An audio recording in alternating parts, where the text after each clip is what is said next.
The final open mic will be at the pub tonight, immediately following the reading. Oh, yeah. Excitement out there. Poker night tomorrow night in St. Luke's, and a 6:15 a.m. hike with your two favorite guides. They say the level tomorrow morning is moderate to difficult. So prepare yourselves. I'd like to remind you about the special food bar at the inn. That is for people with dietary restrictions, so it's unfortunately not an alternate to the selections on down the main aisles. So please leave that for your friends so that the ones with the dietary restrictions don't go hungry. Thank you. And address lists are out at the inn on the mail table. If your information is correct and you don't mind sharing it with everyone here, please initial an OK. If you have any edits to make or you do mind sharing it with people here, let us know that, indicate that in some way. Okay, now for the fun stuff.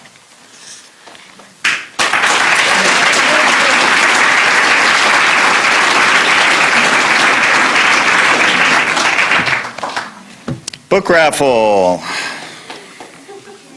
Just one? He wins both.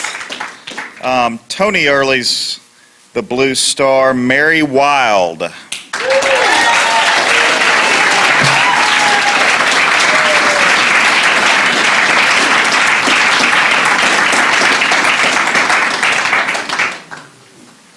And for Alan Wires, Teano.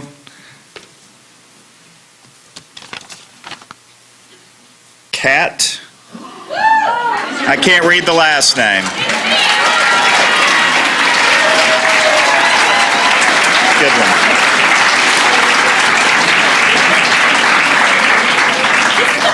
Thank you.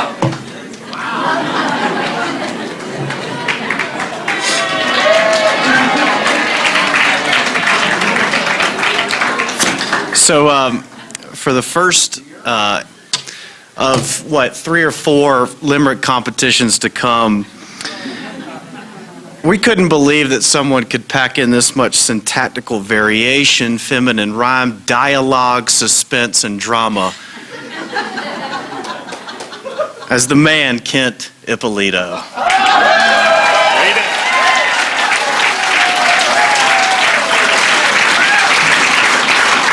Before I read it, Kent, we're going to allow you to pick the word for tomorrow's competition. I know that's tough. You want to brew on it? Yes. Okay. Well, let me give you a brew then.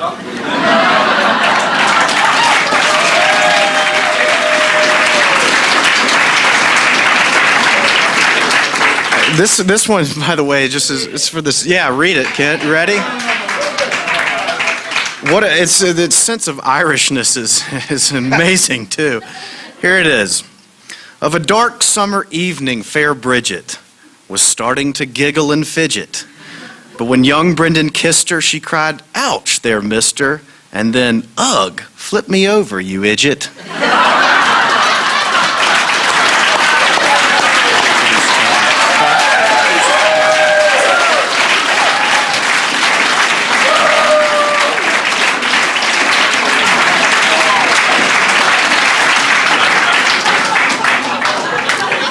Tony Earley.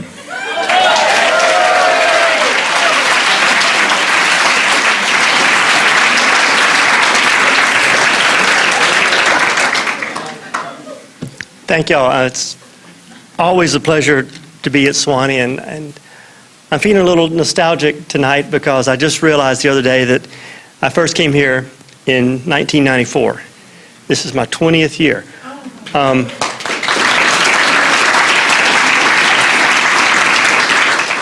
And which also makes me realize that I am now older than Wyatt was when he called me for the first time.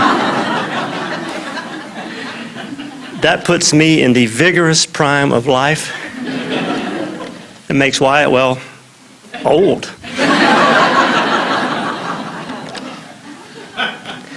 Another reason I'm feeling nostalgic, there's a young writer in my workshop named Norris Epps. Norris's mom, calm down. Norris was taught by a professor here at Sewanee who used to work at the Writers Conference named Kevin Wilson. Kevin Wilson was my student at Vanderbilt.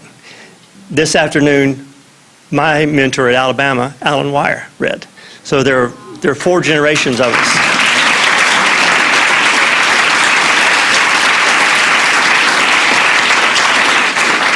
And that whole circle of life thing seems really corny, but I really do it's great to participate in it, to be taught and then to see your students and then to see your students teach.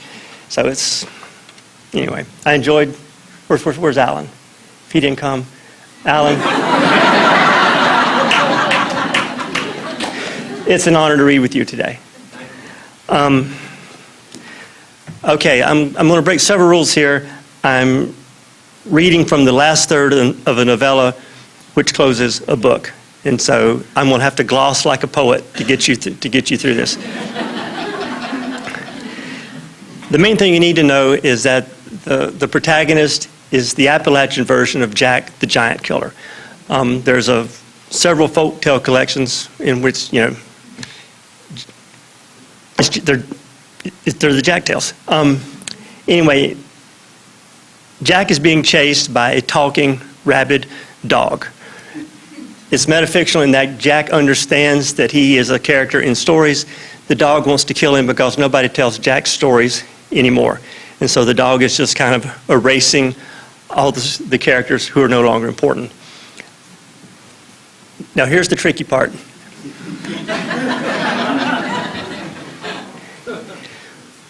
Picture a boat, say 20 or 30 feet long, the size of a Chinese dragon boat. Okay. That was Jack's magic boat. He lost track of it years ago. It came to rest in a field. A tree grew up through it. The tree absorbed all the magic from the magic boat. Jack and Tom Dooley discover the magic boat. Tom Dooley, hang down your head, Tom Dooley. They take off in the boat in the flying tree to get away from a posse sent by the dog. Are you with me? So the tree and the magic boat is struck by lightning. Magic begins to leak from the taproot of the giant tree in the form of rubies, which is magic in its solid form. Tom Dooley sticks his finger into the ruby hole to keep the boat from falling. He eventually grows tired of that and just lets go and jumps off the boat. So now Tom Dooley has just took his finger out of the ruby hole and fallen off into the thunderstorm. Any questions?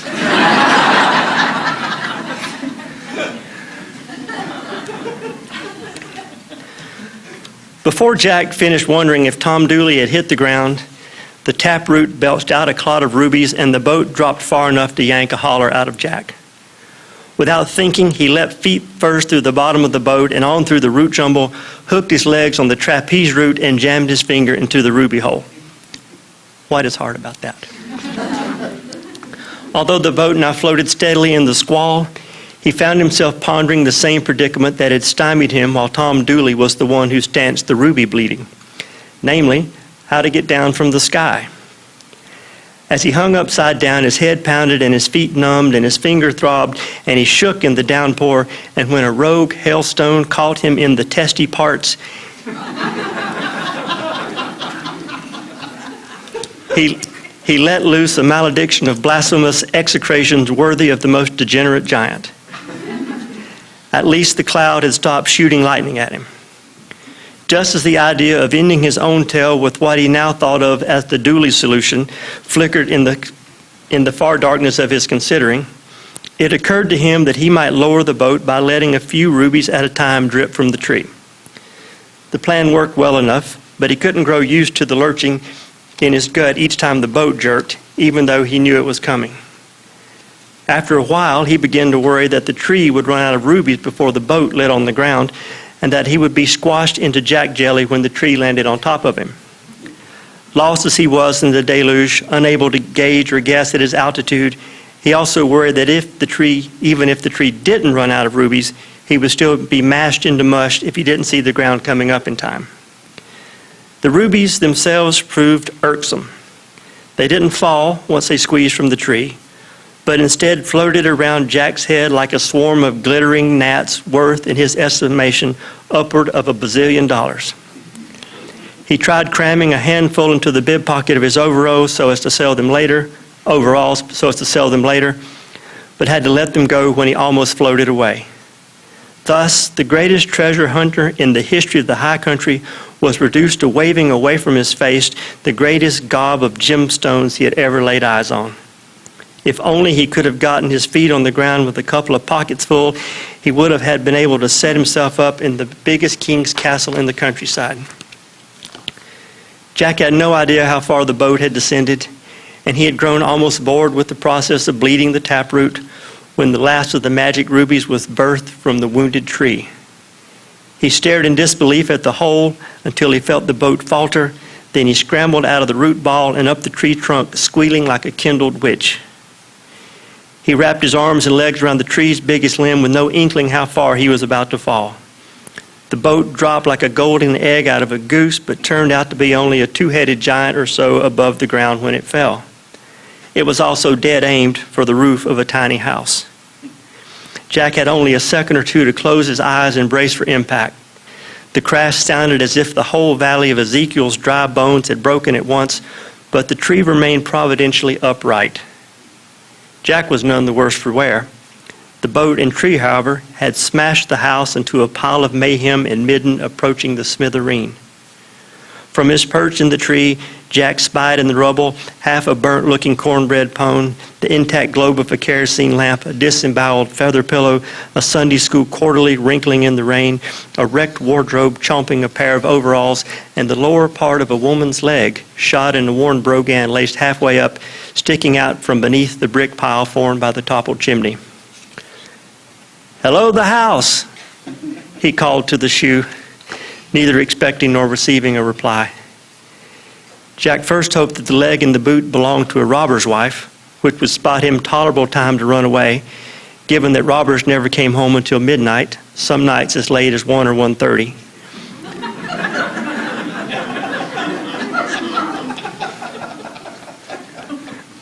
But when he slid down from the tree,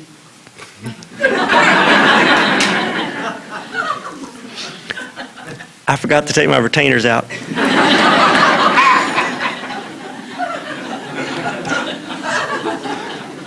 But when he slid down from the tree and squatted beside the boot, he remembered that all the robbers' wives with whom he had lain had been lovely in their loneliness, and that he had never taken any of them away from the hard lives in which he had found them, although many of them had asked. And while he had killed a fair number of regular men over the years, he couldn't recall ever killing a woman who hadn't been a witch. This was new ground he was clearing. His first impulse was to take off before somebody happened by, but setting out seemed simultaneously like a good idea and the worst intention. He thought that saying a few words over the foot might be appropriate, but he had never learned any of those words. He poked the sole of the boot with his forefinger. He pinched the first little piggy and wiggled the foot back and forth.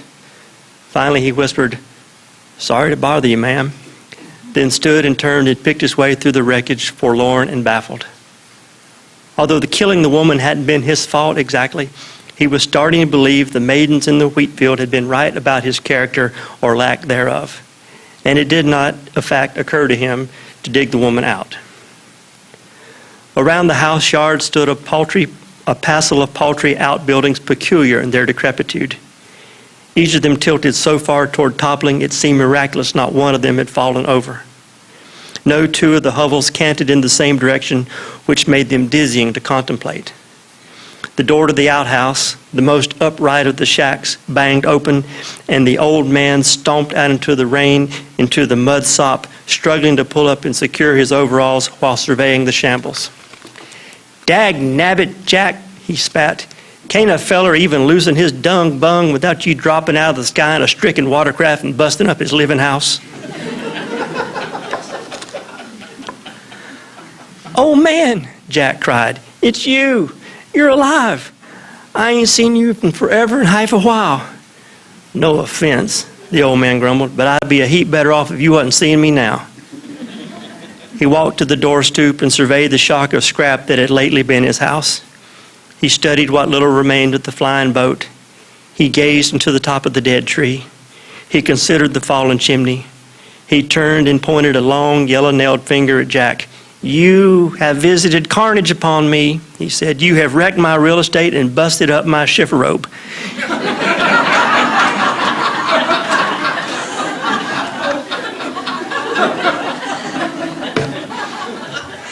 "You have killed my old lady deader than a plow tongue. She always said, 'Oh man, mark my words, you'll come to regret trusting that Jack rascal with a flying boat.' And now I see you have proved her the poor orthodontics.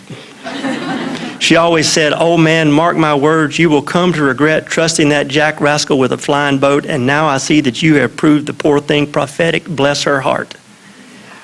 "I'm sorry," Jack said, the words queer and toxic tasting on his tongue. In the past, he had said them only to notch a bit of this or that, usually maiden love favors. But this time he really was. The old man blinked in surprise and sniffed. "Why, thank you for the sentiment, Jack. Her biscuits had bust your tooth out and her cornbread wasn't fit to eat.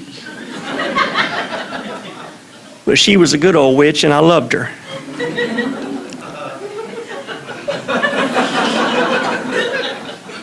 "Say what now?" Jack said. "You mean to tell me as long as I've known you, lo, these many years, all those times I run into you sitting by the roadside during my settings out, you were married to a witch?"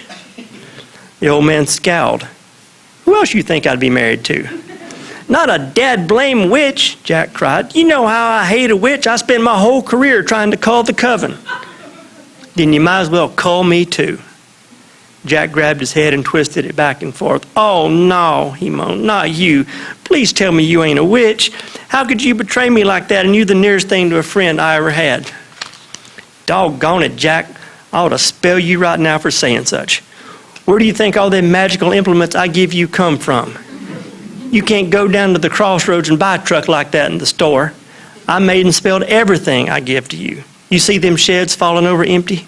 They used to be full of conjuring components. I gave you everything I had. That dab of seeing juice I sent by the twins was the last of what there was. Hell, when you was just a little feller, I'm the one bartered you the magic beans for that dried up cow your conniving mama sent you to town to trade, and they was supposed to be my supper. So don't you come up in here telling me I betrayed you." "Mama told me there wasn't anything wrong with that cow," Jack said. "Oh, just hush," the old man said. "That was the poorest cow I ever seen. There wasn't enough milk left in that sack to squirt a barn cat and it sitting in the bucket. You always have been too much of an idiot to know you was one." Jack stepped forward with his fist balled up. "You need to remember who you're talking to," he snarled. "I'm still the only giant killer in this settlement, and I don't need no magic gewgaws to cull out a witch as old as you." The old man reached into the pocket of his overalls and produced a hissing copperhead, which he tossed at Jack's face. Jack opened his mouth to scream, but the snake disappeared into the air an inch before it struck him. Still, he beat and whacked his head in the front of his overalls as if the snake had landed around his shoulders. He danced a jerky jig and stared wildly around his feet. The old man reached again into his pocket. "You want me to peg another one at you?" Jack shook his head and whimpered unintelligibly. "Son, you need to remember you ain't no match for any kind of witch, even one old as me, unless you got some magic on your side. No regular man is. You're just lucky I'm a good witch." Jack staggered through the sucking mud past the old man, his heart crazed with beating, and melted onto the wet stoop. He had seen his reflection in the copperhead's eye. "That didn't seem like much of a good witch thing to me," he said. "Well, you had it coming." Jack conceded the point with a nod. "To be honest with you," the old man said, "I'm only mostly good. I will eat me a kid every once in a while."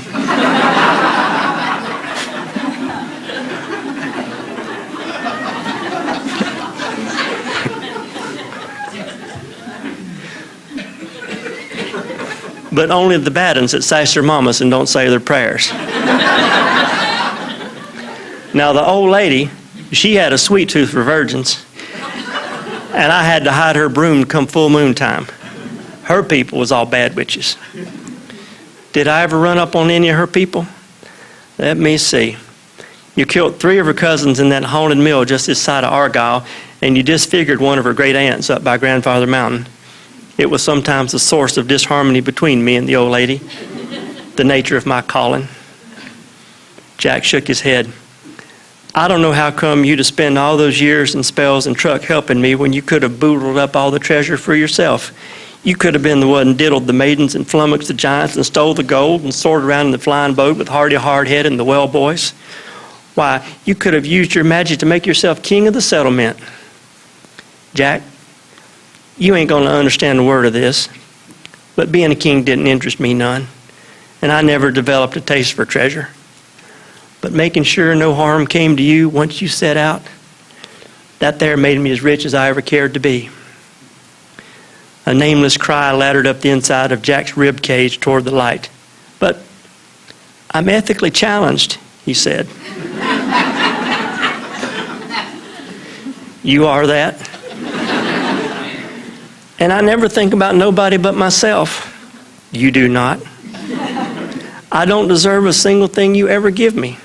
No, sir, not one. You have always been and continue to be a most unworthy vessel. Then why? Because, honey, that's what makes it count. Jack ruminated on the stoop about what the old man had said while the old man circled the tree and poked around in the wreckage, picking up and examining this or that, a wooden spoon, a page from a calendar, a handful of yellow shotgun shells. Every so often he absentmindedly pulled a brick off the chimney pile and tossed it aside. Finally he leaned against the tree and stared into space. It doesn't make a lick of sense what you just told me, Jack eventually said. That's how it ought to be. Anybody it makes sense to ain't doing it right. The old man held a vegetable grater up to the light and peered through the bottom of it with one eye. What are you rooting around for anyway? Something out of this mess to give you, I reckon. Jack snorted. I don't think you owe me anything else, considering.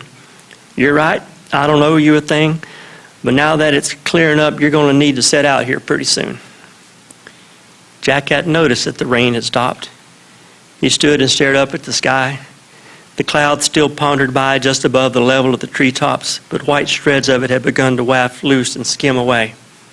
Water nattered down through the leaves of the laurel on the ridge behind the yard and dripped from the wood of the balsam firs and oaks and longleaf pines fronting the house. Somewhere farther off, a creek loosed from its banks uproared through the countryside. Funny, as soon as he realized that the rain had passed, he began to cold shimmy inside his soused overalls. I don't care to set out, Jack said. This has been one toilsome tale, and I am fain to settle. Can't I just lie here for a spell? Afraid not, Jack. The old woman's people be flying here directly, and they're going to want to eat your liver. And since that storm stopped squalling, that black dog is bound to be about. You need to leave this settlement and cross the creek before the water gets up over the bridge. What's on the other side of the bridge? Yonder, I reckon. The old man picked up a chamber pot and wrinkled his nose and slung it aside. He hoisted a frying pan by the handle and tested its weight before tossing it after the chamber pot. Well, what's in yonder? I can't witch it out, Jack, to be fair with you. Nobody knows what lies in yonder. All I can tell you is, it's where you got to go. The old man lifted up a soup pot, smashed nearly flat, and looked at Jack through a jagged hole ripped in its blackened bottom. The old woman used to boil squirrels in this. Have you ever eaten a boiled squirrel? Can't say that I have, said Jack. I don't endorse it, the old man said.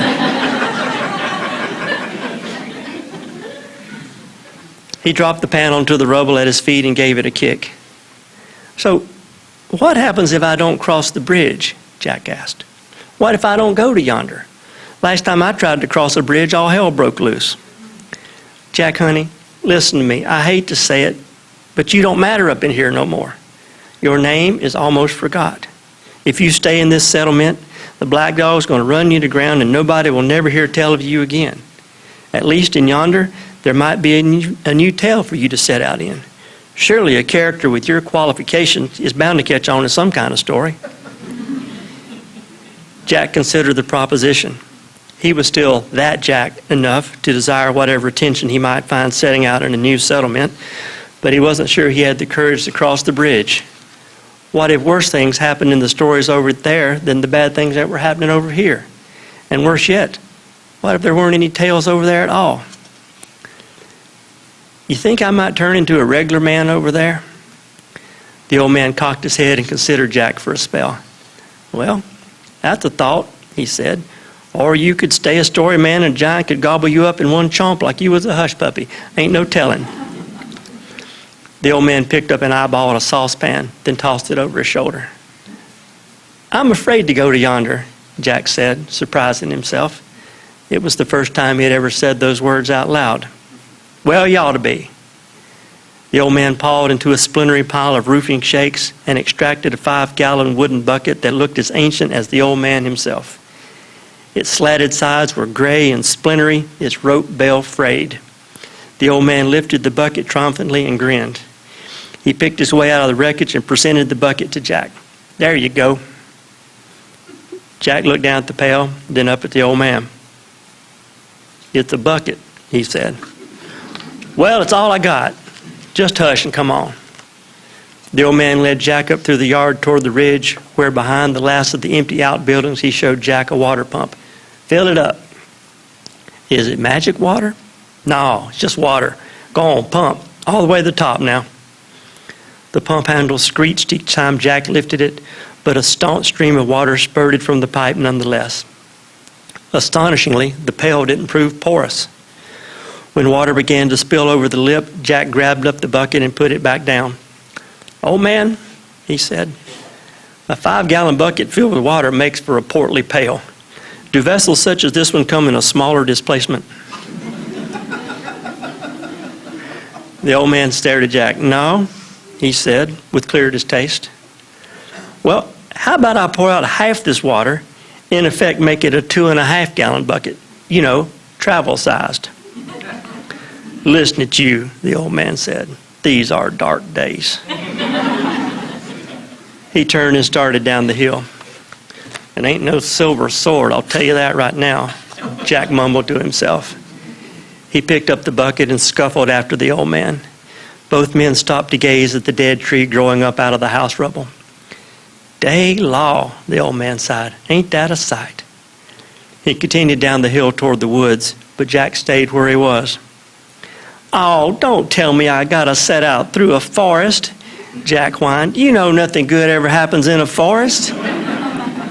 Giants clearing new ground, witches waving the flies off their candy houses, unicorns looking to horn you. And without magic truck to toad, I'd have to run like a beagled rabbit. Boy, don't make me come up there and throw a snake at you. The old man pointed at a narrow path striking out through the trees. You'll be all right in these here woods. Just keep to the trail till you get to the muddy red road. The muddy red road? Yes, follow the muddy red road.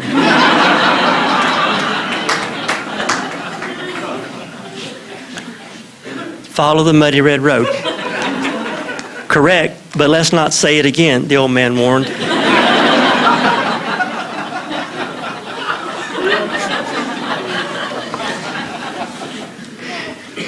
It might grow tiresome.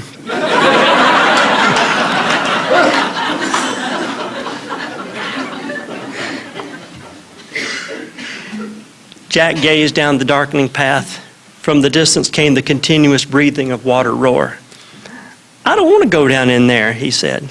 I know you don't, honey, the old man said, but you need to get on. You ain't got many pages left this side of the bridge. Why don't you come with me? Jack asked. Think of the adventures we could have, the mischief we could make, the swag we could swipe, the tales people would tell after we passed on through. Jack and the mostly good witch. Why, you could spell us up a flying boat and off we would go. You know I can't make flying boats no more, Jack. And besides, I'm a subsidiary character. I've took you as far as I can take you. I've done what I was supposed to do. I give you what I had to give.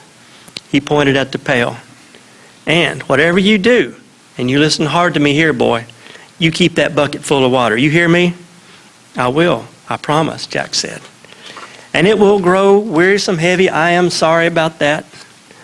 I'm still Jack, somewhat. I'll manage. The old man grabbed Jack's arm, his witch's grip hard as a hawk strike.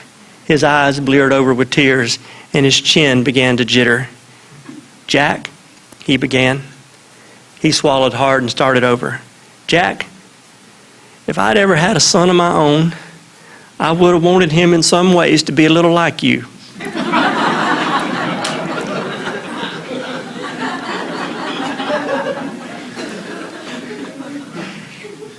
Jack opened his mouth to thank the old man and asked him to let go of his arm.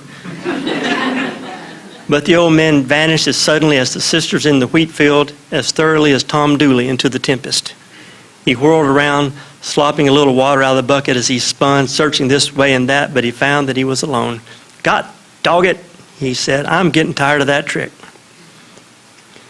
When Jack looked around, he found that the clearing had sprouted over with broom sedge and waist-high blackberry briars, and the outbuildings had moldered away. The tree lay on its side, its lone remaining limb beckoning from the bramble like the waving arm of a drowning giant. Only the chimney pile, barely visible in the brush, suggested that a house had ever stood there. Jack choked back a hiccuping sob, his heart iced over with grief. Aside from Mama and his good-for-nothing brothers, the old man had been the first person he had ever known.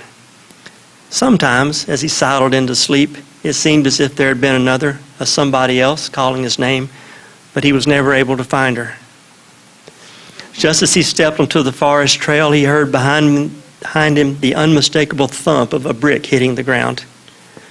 When he turned, he saw, wafting above the toppled chimney, the smoky remnant of an old woman holding a brick over her head. She wound up and heaved another after Jack, although it didn't travel far. He tapped his brow at her in a salute. Good, he thought. Ever fell down home place needed a haint, and a witch haint would be better still. He hoped some lonesome stranger would stray back this way some moonless night, and she would fright the shit out of him. Jack eased warily through the woods, but no sound reached his hearing save the rush of the flood rising ahead and the bucket chafing against his overall leg and raindrops ticking leaf to leaf on their way down to the forest floor. No giants crashed out of the laurel, bellowing their poorly rhymed Englishman nonsense.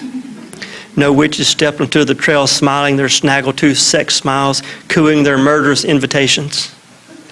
The ground was devoid of unicorn sign, and not even a squirrel cast dispersions in his direction.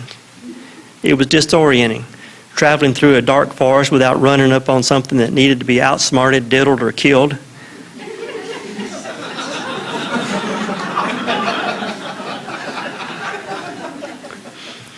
Waiting for something to happen when it didn't happen proved to be about as scary as the happenings that had.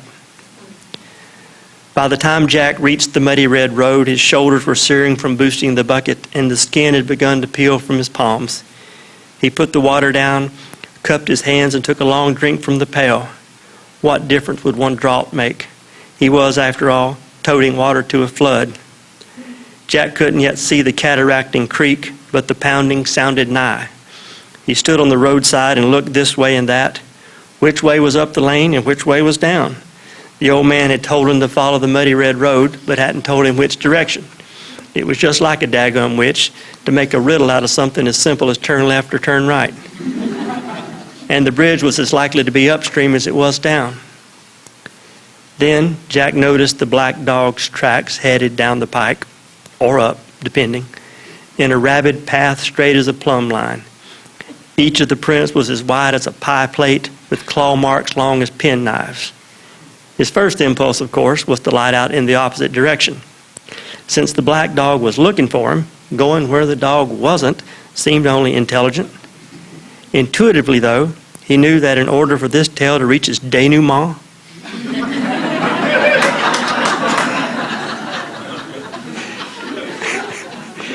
he had to track it to where it was.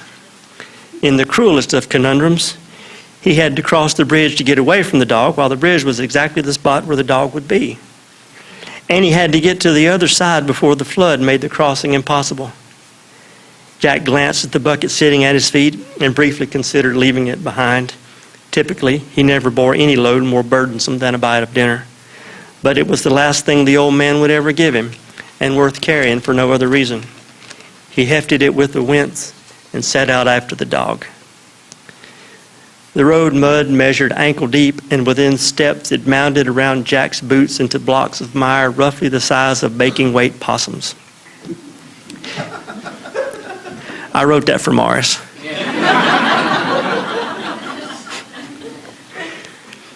His brogans glopped from the muck with 6 sucking sounds. The dog tracks filled with seep and looked painted onto the road rather than sunken into it. He rounded each crook expecting to sight the convergence of road, creek, bridge, and dog with which this story was destined to collide, but instead beheld only the next bow in its path. Just as the torrent's tumult grew so clamorous that Jack's brain began to shout the thoughts inside his head so that he might hear them, the flood bucked into view on his right, walloping wildly through the woods. Young trees caught in the careen slapped against the rising water, while stinking slicks of bank trash sluiced among them. The waves out of the main channel seemed to Jack to rear higher than the ground on which he stood, leaving him with the unsettling impression of looking up at the rapid. He could have been facing a giant so seized with fury that no amount of magic truck could have held it at bay. Rather than running away from the giant, however, Jack struggled alongside it.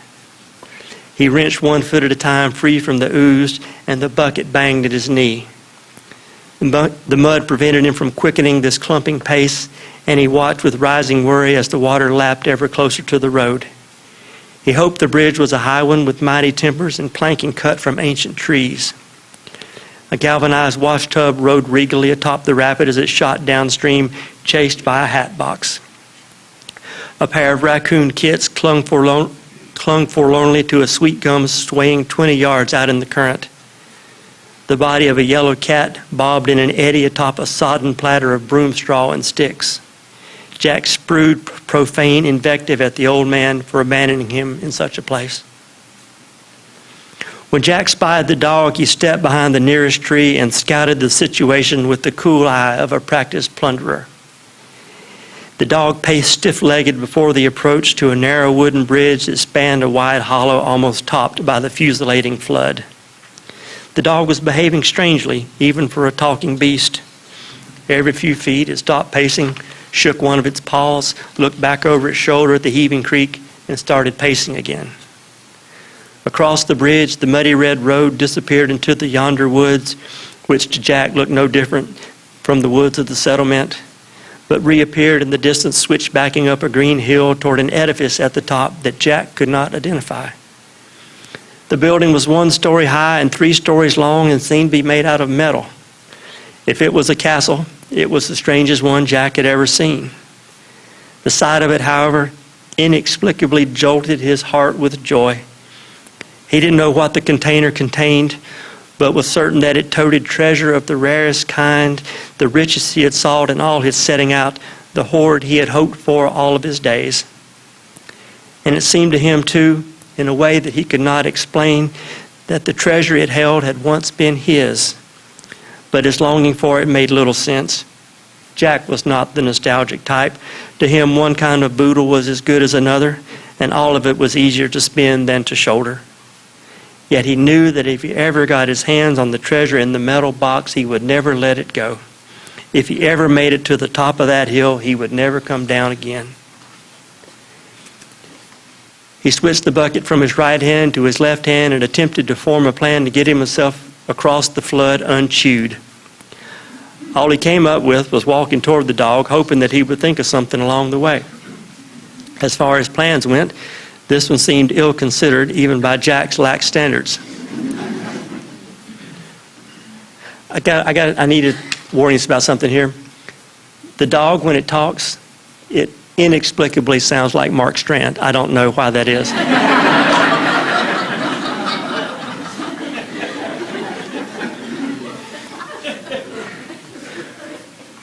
When the dog saw Jack, it checked over its shoulder once more, took a few brittle steps toward him, and sat down on its haunches as if it were a good boy. Jack looked again at the white box on the hill and felt the dark rooms inside his chest warming with lamplight. He wiped his nose on his sleeve and started forward. The dog sat still and stared at Jack as he approached. It was even uglier in the daylight than it had been in the dark. Its head was as big as a salt block, but the tiny ears perched atop it looked as if they had been appropriated from a much smaller dog, perhaps one wearing a sweater. Beneath its pounded flat pug face swung a tongue long enough to outfit 2 treeing red bones and a yapping face. Opalescent slings of slobber dangled from its chuffing jowls. Jack stopped 20 yards or so away. The water had risen to roughly a possum tail from the bottom of the bridge. "Howdy, Daddy," Jack called. The dog squinted and mouthed, "What?" But Jack couldn't hear its voice over the boom of the flood. He willed himself to move closer and raised his voice. "I said, 'Speak, boy!'" The dog growled a spitty laugh. "Your adolescent jabs at humor wound me."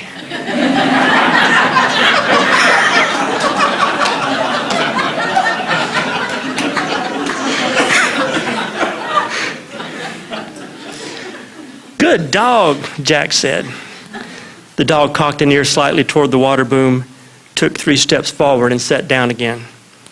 Jack backed up a corresponding distance and pointed at the far side of the creek with his chin. "Look, Toto, I need to get over there," he said. "We've been over this bridge business, Jack. Do you want me to latch you now with my rabid bite, or after we watch the creek wash the bridge away?" "Let me think on that." "Take your time," the dog said. "The water's risen 6 inches in the last 10 minutes. "Bingo, I don't have time for this. I have business to tend to in yonder." "Oh, please, Jack. I find your delusions almost touching. There's nothing for you in yonder, as there is nothing for you here. Nobody tells stories anymore. The time of your kind is past. Let's get this over with." At that moment, the italicized voice of the old man spoke clearly inside Jack's head.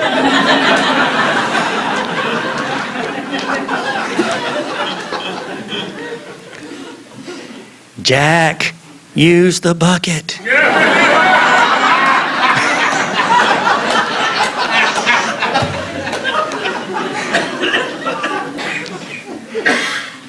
Jack looked down at the water he had drawn from the old man's well, then grinned up at the dog.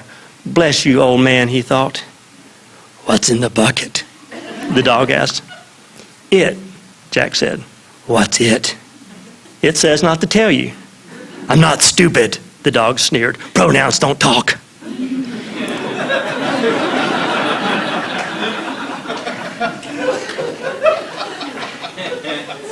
"You don't say," Jack said. "That's enough," snapped the dog. "You go too far with this wordplay."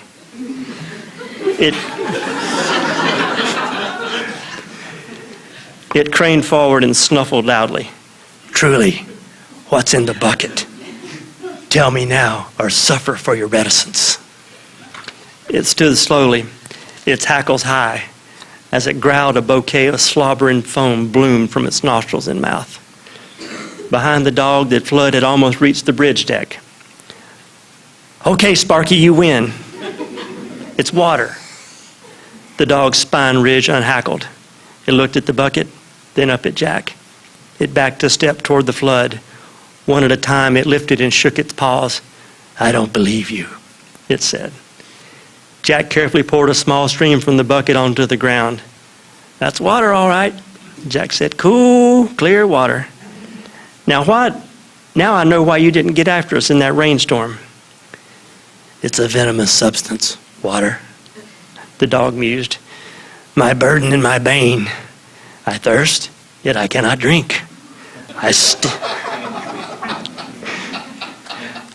stink, but I cannot bathe.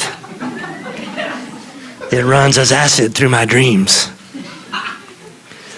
The dog lowered itself into a crouch and peeled its lips back over a mammoth array of stalactite teeth. "Easy there, lassie," Jack said. "I've got 4.5 gallons of water here, and I'm not afraid to use it. And my mouth is dripping with microbial menace. Put the bucket down, Jack. slowly. No way, Scooby. Step away from the bridge. The dog stared at Jack, and Jack stared at the dog. You have no idea how much I want to rip out your trachea and shake it as I would a fat snake, the dog said. And I dearly wish that when I threw you off the first bridge, you had landed in the creek. What's it going to be? Okay, the dog said finally. Victory is yours. My hydrophobia trumps my murderous instincts. Let's circle clockwise until our positions are switched. Then you go your way and I'll go mine. Counterclockwise, Jack said, for the pleasure of being contentious. Fine, the dog snarled. How do I know I can trust you? Because I'm a dog. Jack thought about the assertion for a moment.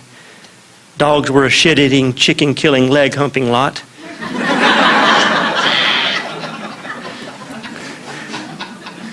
But in his experience had always been truthful.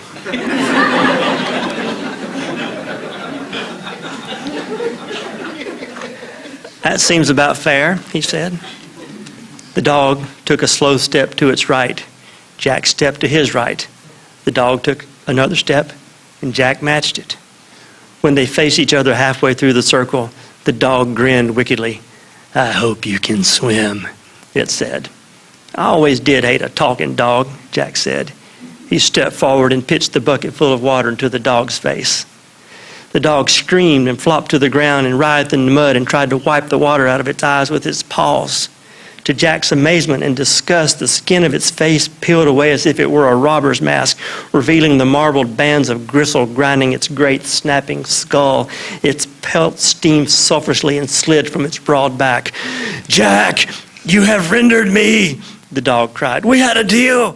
Why did you throw water on me? I reckon it's just my nature. By the time the dog finished melting into a malodorous glop of fur and vitals, the water was running shoe-top high over the bridge deck. The creek hurtled through the hollow in man-tall waves bloodied with red clay. Downstream, it crashed into the gulch side and erupted into the laurel and bone-white splays of spray. Only the promise of the treasure in yonder pulled Jack forward onto the bridge. The water ran smoothly over the planks, but with fervid velocity. It grabbed at his boots as he shuffled over the slick boards. He was halfway across when the flood in a flash bulged and caught him mid-thigh, stumbling him toward the side of the bridge. A regular man would have been washed off. More frightening, though, was that the bridge, while remaining solid beneath his feet, had disappeared from sight. All around him, the brown water thrashed, and he imagined himself balanced atop a swaying fence post. He couldn't make himself move another step. Help me, old man, he begged. Please help me. The voice that answered inside his head wasn't the old man's, but a woman's. He knew the voice better than any other voice, but he wasn't able to place it. It belonged to someone he desperately wanted to remember, but couldn't quite recall. Jack? The voice said, where are you, honey? I'm almost there, he answered, without having any idea where there might be. Well, hurry on home then. We're waiting on you. We, Jack thought. Who's we? We was 2 pages stuck together in a book. And home? Home was a $1 gold piece that hit the floor and rolled away. It had to be around here somewhere. Watch for me, he said. All right then. Bye, Jack. Bye. Jack blinked and found himself still crouching far out in the heave, but suddenly he had worked up a crawl full of that Jack and was axe-swinging, giant-killing mad. No, sir, he shouted at the witch hands of water pulling at him. Not today. Maybe tomorrow, but not today. After a while, but not now. He tightened his grip on the bucket and eased his right foot forward, then his left. He ran out of bridge 10 yards before he ran out of creek, but the water had curled into an eddy of only moderate coil, and he was able to wade through the chest-high swirl. He refilled his bucket with the silted water and held it over his head as he made the last of his crossing. Once ashore, he surprised himself by collapsing onto the muddy red robe and weeping like a groom's mother. He cried partly out of gratitude for making it past the black dog and through the flood into yonder, but mostly in grief at leaving behind the only settlement he had ever known. Had he loved the setting out skies and dew-tamped roads enough? A bite of dinner by the roadside, a piece of shade in the hot of the day, the sweet waft of wood smoke raveling from a robber's chimney in the cool of an evening. Oh, if only he could pass through it all again. As Jack sobbed, the world grew gradually quiet around him. It finally became so still that he leapt to his feet and spun around as if something were sneaking up on him. Somehow, the boom of the flood had receded into the distracted mumbling of an inconspicuous creek in the bottom of an anonymous hollow. A crumbling stone abutment lathered over with poison oak was all that remained of the bridge.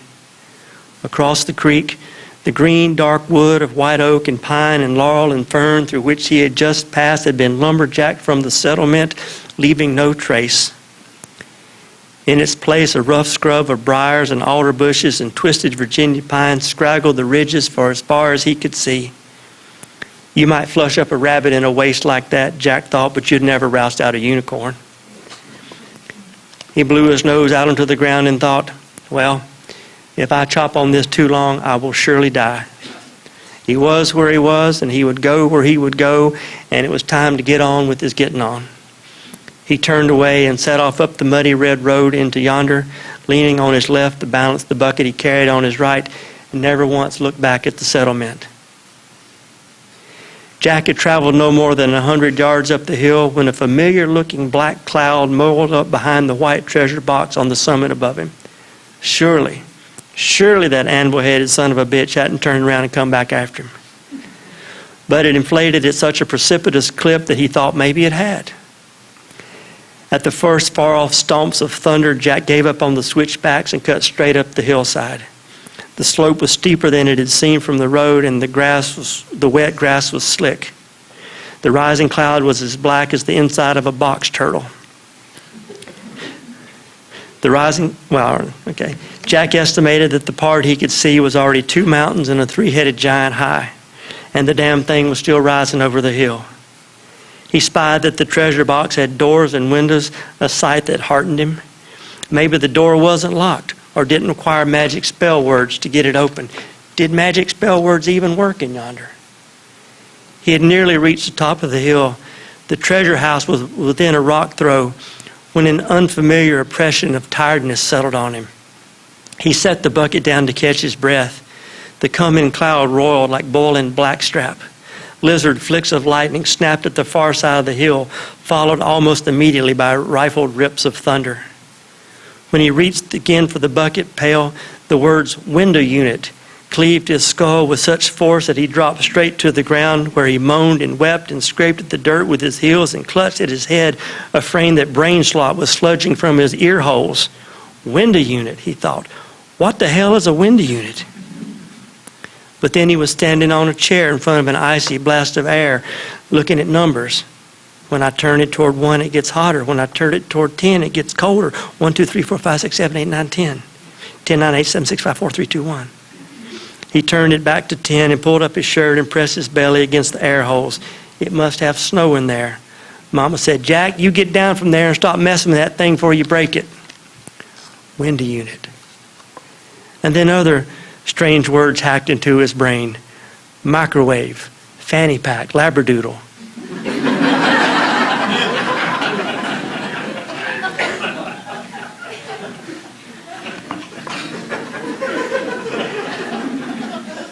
And rushed into the widening cleft, double-wide, nacho, chainsaw, until the accumulating knowledge of a regular man named John, known since childhood as Jack, began to exceed the ability of that Jack to comprehend. And the words which that Jack had known best, Newground, Hardhead, Unicorn, mounted a slow retreat into the deepest ganglia of his mind, where they cried out in a fading whisper. When Jack opened his eyes, the black cloud churned over him as if trying to figure out whether or not he was still alive, as if to say, if you are still alive, I will suck the breath out of you soon enough. He rolled over onto his hands and knees, still drunk on fresh words, and stumbled to his feet. New words still tippled into his skull pan. pep rally, wide receiver, pepperoni, bra hook. But they stung less and less. He squinted at the white box until it came into focus. That was his house. And it was a double wide. By God, he lived in a double wide. It was wider than wide. It was better than good. Fellowship Hall, fruit punch, Pensacola, Trojan. And he was married.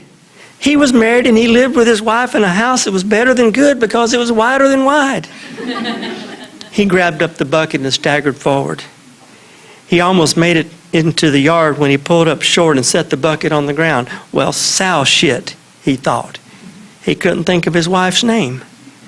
He put his hands on his hips and closed his eyes and turned slowly in a circle. Think, Jack, think. She's the only girl you've ever loved. You took baths together as babies and she cried when you peed in the water. You gave her a moon ring in the 5th grade. Hickey, Humvee, polyester snooze button. Susan? Didn't think so. Double play, toast raven, breast pump, tilt-a-whirl. Uhura?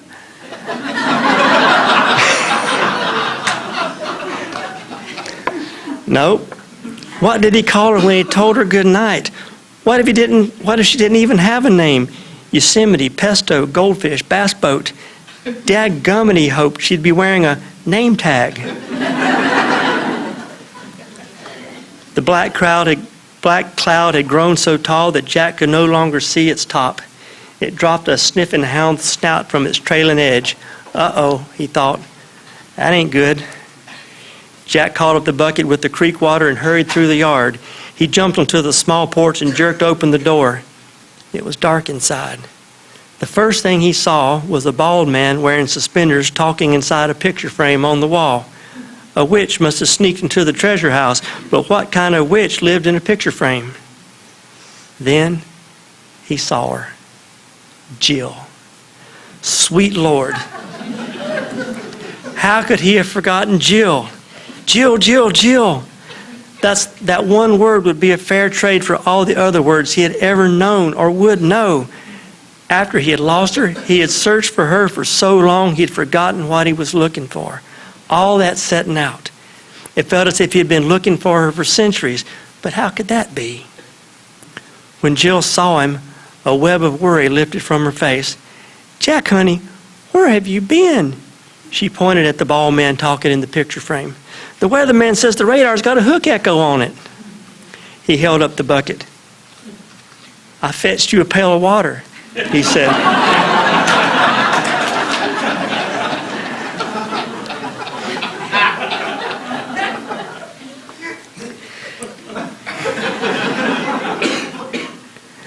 She blinked at him, and he saw in her face that, just for a troubling second, a shade of the old settlement had spirited past her recalling. Oh, Jack, that is so sweet, but come look at this. The bald witch in the picture pointed at some kind of map covered with what looked like a curdle of blood coiling and uncoiling over top of it. Nothing Jack saw made any sense to him. Why was there blood on the bald witch's map? Why was everything in the picture moving? He set the bucket on the floor and stepped over to the window. Beneath the cloud snout, a thin twist of something like smoke helixed upward from the ground. The helix spun into a writhe of black dirt that braided into the cloud's sucking maw. A rapid of rain blasted against the double-wide side, and everything beyond disappeared save for the beating water itself. The house wobbled and strained against its anchors. Well, Jack thought, it's run us to ground. He turned toward Jill just as she stood and faced him. Sonic toothbrush, the quicker picker-upper, everything must go. Jill, he yelled, we need to get to our place of safety. He saw her sob, and the sight rent his chest with the force of a broadaxe lopping off a giant's head. Oh, Jack, she wailed, we don't have a place of safety. Jack opened his mouth to speak, but found that the only words he knew were useless ones. All-you-can-eat shrimp. How do you say, I have loved you since we first went up the hill so many years ago, that I will love you until the end of the last story? No word he could utter would ever reflect the degree to which he meant it. He stepped toward her and shook his head and raised his palms helplessly at his side. "I've got to get little Jack," she screamed. Jack felt as if a catamount had clawed his heart out. He went swimmy-headed and his knees shimmied. Little Jack. By God, there was a little Jack. Little Jack, little Jack, little Jack. "No, wait," he yelled. "Let me get him." But before he could take a step toward the hallway, the sofa rose from the carpet and whirled onto its end, and the window frames twisted from their sockets and lifted off into the darkness. Jill's feet flew from beneath her, and she flailed into the air and ripped splayed through the ceiling. The walls of the house lifted from around Jack, and the storm jerked him out into the howling black. Wild beasts fanged him about the face while he flew, and unicorns horned him through the tripes. Cuckolded robbers sliced his sinews loose from his bones, and a giant sundered his skull with a cudgel. He found no joy in the flying, and only screaming fear in the falling. And then he lay flat on his back in a field, watching pink snow fall from the sky. A flock of blank paper lit gingerly on the ground around him. He listened for Jill to call his name, for little Jack to cry out to be found, but the world was as quiet as a flyleaf. He felt every word he had ever known leaking from his busted crown, and he knew that soon he wouldn't know any words at all. Not quite regular man, and not quite that Jack. He lay still and considered his condition with the language he had left. The word death meant death, of course, and it meant nothing at all. All it said was, "There's the door, Jack. You get on now." And what kind of good is a word like that? There was no sure word for whatever came next. Jack shook with amazement. He had never before set foot in a story with an honest-to-goodness conclusion. He had lived in one continuous tale. All of his life, one page had turned after another, and he had set out down another road. Looking, he finally remembered, for Jill. But now he understood that every second of joy in the life of a regular man bloomed from the spreading molder of his dying. And he wasn't ready to leave the page. He had only just set down here into this brilliant world of numbered mornings, into the possibility of joy. He wanted to teach little Jack to play baseball because he had only just learned about it himself. He wanted to brush with his finger the first tress of silver to light up Jill's dark hair. He wanted to sit with her on the porch in the bug-chanting twilight and share a cold, sweating beer. He wanted to make pancakes on Sunday morning. He wanted to live as a regular man until his ancient heart said, "Old friend, I can't beat no more." Then he wanted to squeeze Jill's hand and smile because he had chewed every last bit of sweet out of the regular life he had been given. Jack raised his arms toward the tin-colored sky and earnestly spoke to whoever might be listening. "The book," he whispered. "For God's sakes, don't close this book." Thank you.